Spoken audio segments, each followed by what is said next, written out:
Well, a good Friday to everybody, and I hope that your week has gone well. Hope that the weekend will be good for you, and look forward to Sunday and getting together with our brethren and to encourage one another and to worship our God. And with it being Friday, I want to focus on Jesus, and really every day to focus on Jesus. But with it being Friday and looking to Sunday and reflecting on Jesus and reflecting on what God has done for us in Jesus, and as we get ready to partake of the Lord's Supper on Sunday, I want to look at what Jesus said and emphasized in John chapter 10, in the Gospel of John. In John chapter 10, I want to pick up in verse 11.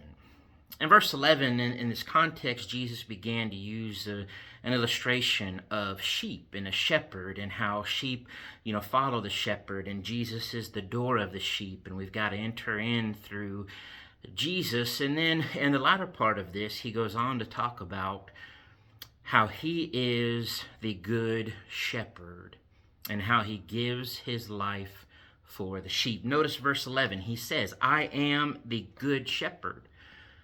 The good shepherd gives his life for the sheep."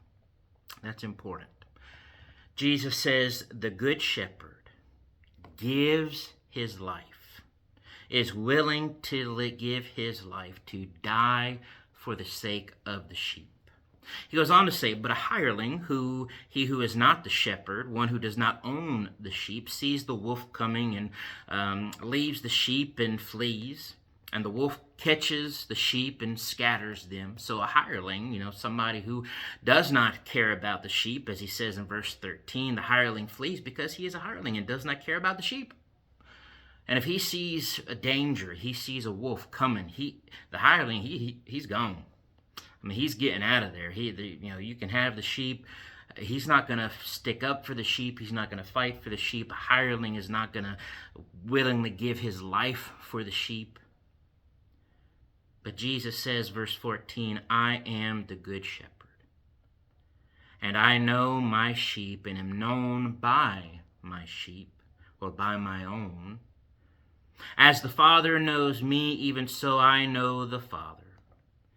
And notice this, "And I lay down my life for the sheep." Jesus again says here that he gives his life for the sheep. He said he gives his life for the sheep in verse 11. Here in verse 15, he says, "I lay down my life." In verse 16, "And other sheep I have, which are not of this fold. Them also I must bring. They will hear my voice, and there will be one flock and one shepherd," talking about how ultimately the Gentiles would be included in the salvation of the gospel in Jesus Christ. Verses 17 and 18. "Therefore my Father loves me, because I lay down my life, that I may take it again." Again, Jesus says, "I lay down my life."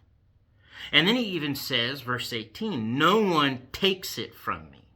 Think about this. Jesus said, "No one takes it from me, but I lay it down of myself. I have power to lay it down, and I have power to take it up again. This command I have received from my Father." I think what Jesus is emphasizing here, or one of the things that can be emphasized here, is how Jesus talks about laying down his life. And I think it's powerful what he says in verse 18, that no one takes it from me. Nobody, in a way, to kind of, use what Jesus is saying and, to just illustrate, no one, if you will, murdered Jesus. No one killed Jesus, in the sense of, that it wasn't like Jesus, there was nothing he could do. See, there actually are some folks who believe that Jesus came to earth to establish his kingdom, but it didn't work because they rejected him and they grabbed him and they killed him. And so Jesus failed to establish his kingdom, which is why he rose from the dead and he's going to come back later and establish his kingdom on the earth. No. That is so far from the truth, it's scary. Jesus himself says right here, I lay down my life. No one takes it from me. Jesus did not fail. They did not take the life of Jesus. Jesus willingly, lovingly laid it down, gave his life to be that sacrifice for our sins. Jesus did the will of the Father. He talks about the Father. I have received from this command I have received from my Father. My Father loves me. The Father knows me. I know the Father. Jesus did the will of the Father. The will of the Father was for Jesus to come and give his life a ransom for many so that we might be saved from our sins. Jesus accomplished the will of the Father. Jesus accomplished exactly what he came to do. Jesus willingly laid down his life, gave his life to pay for our sins because he is the good shepherd, because of his love for us. Think about that.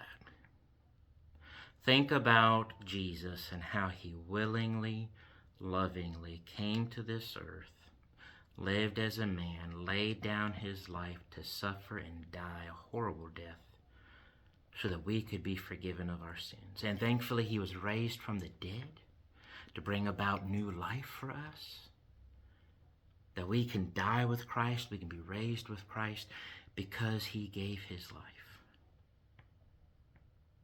And let's make sure we're willing then to give our life to him each and every day. Jesus laid down his life, gave his life. Let's give our lives to him. Think about it. Think about it today, tomorrow, every day. And especially when we come together on Sunday to take the Lord's Supper, specifically to remember what Jesus has done for us. Think about this. Think about how Jesus laid down his life. And thanks be to God for that. Thanks be to Jesus for that. God bless.